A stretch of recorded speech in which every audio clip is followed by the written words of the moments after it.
Well, thank you very much to Christy Acosta Perez for showing us how Guardian Angel School in Manhattan is keeping everyone safe during these times and back in person once again for learning. My name is Elizabeth Toomey, and I'm the Director of Communications here at CSF, and we're very lucky to have some leaders from CSF participating schools with us tonight.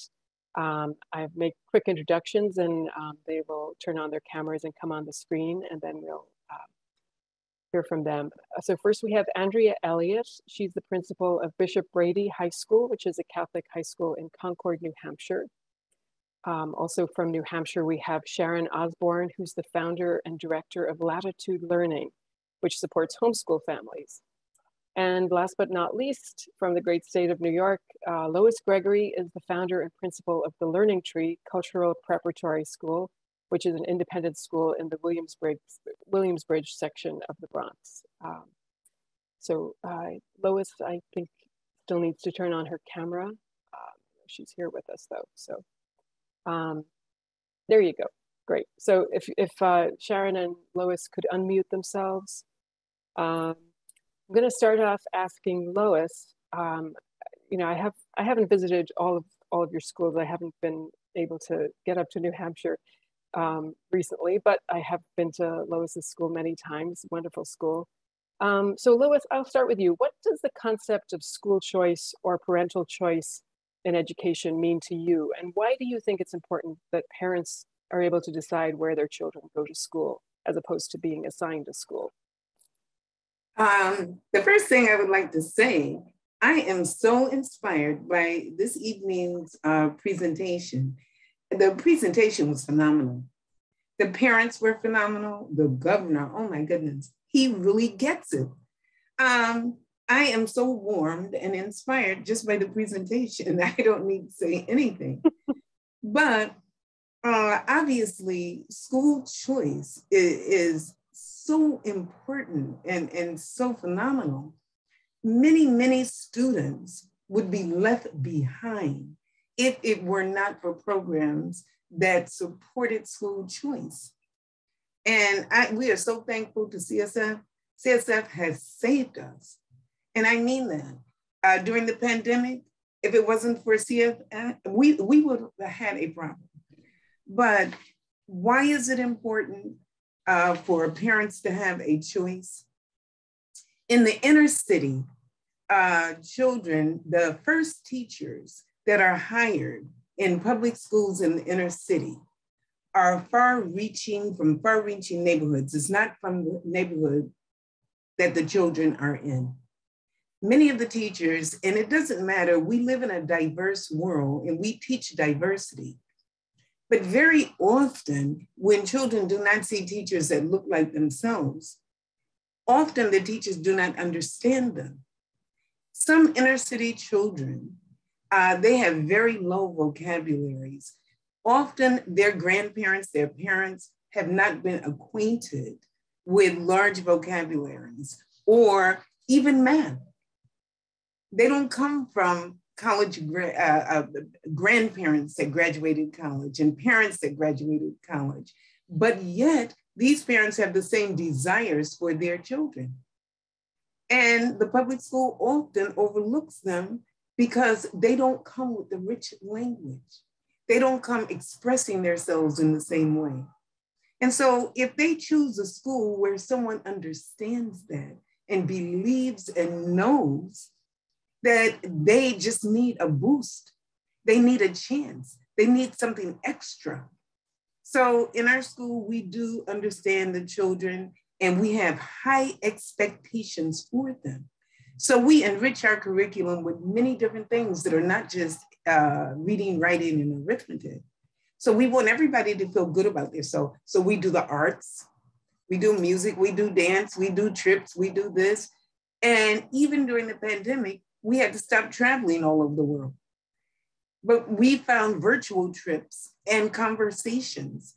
One of the things that I think we do is we believe so much in the children, we don't hide their voice.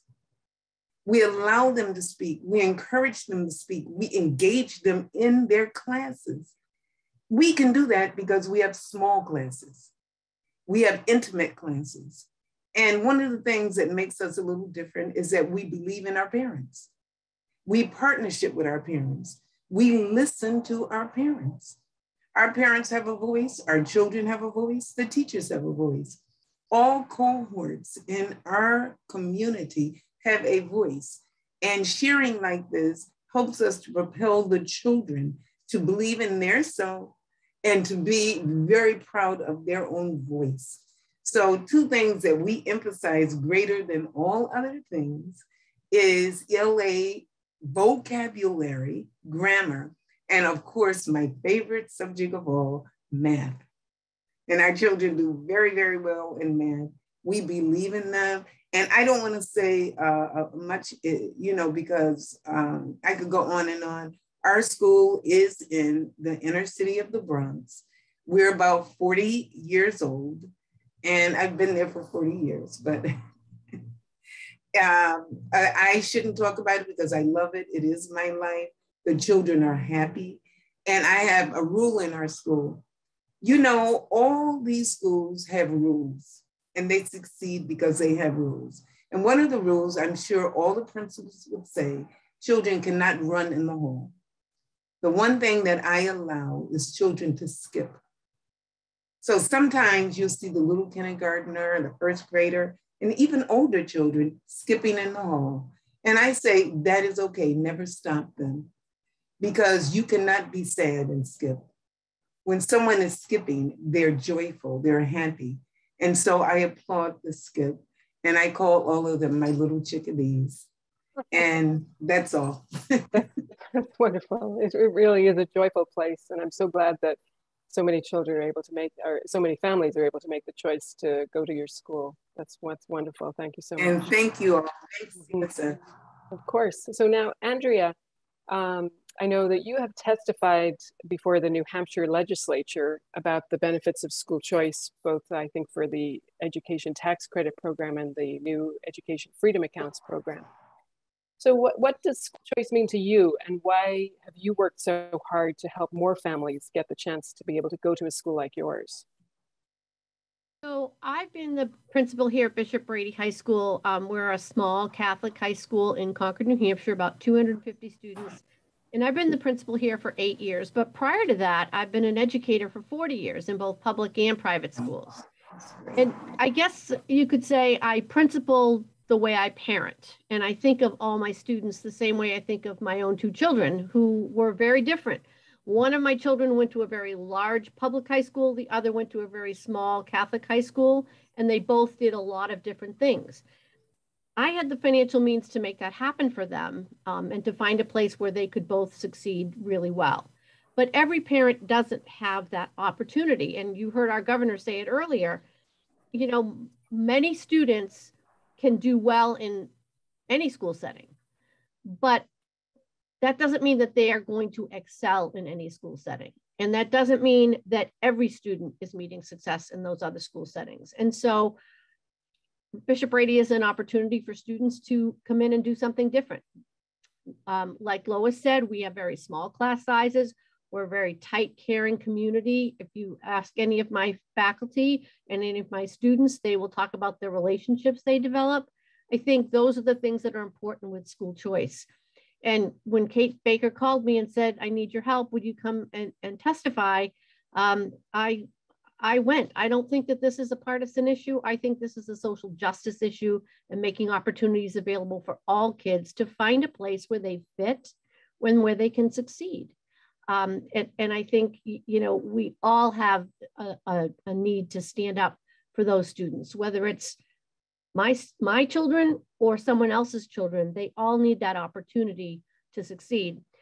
I also took some of my students that are recipients of Children's Scholarship to testify as well, and to listen to them tell their stories about how school was different for them when they were able to utilize the Children's Scholarship Fund to come to Bishop Brady, what life was different, how it was different for them here in our community than it was in their previous school. I mean, for all those reasons, I walk down the hallway and I look and see the kids that I know were bullied in their other schools, the kids that are struggling learners, the kids that had IEPs in their other school and don't have IEPs here at my school. It's just it's a justice issue for me. It's just a moral obligation that I have to do that. Oh, certainly. One size does not fit all. So I'm so glad for your activism. Sharon, I wanted to ask you about Latitude Learning, because this is quite a different thing compared to the other schools that we've talked about. Can you tell us how you work with homeschool families and why they seek you out? Absolutely. First, I have to comment on the skipping though. Just today, I had a child run and then say, oh, wait, I'm skipping. And it's true. He had such joy as he was doing that. So homeschoolers skip too. So Latitude Learning, we're in central New Hampshire, and we offer in-person learning opportunities for homeschoolers. So there's often a misconception about homeschoolers that they do all of their learning at home.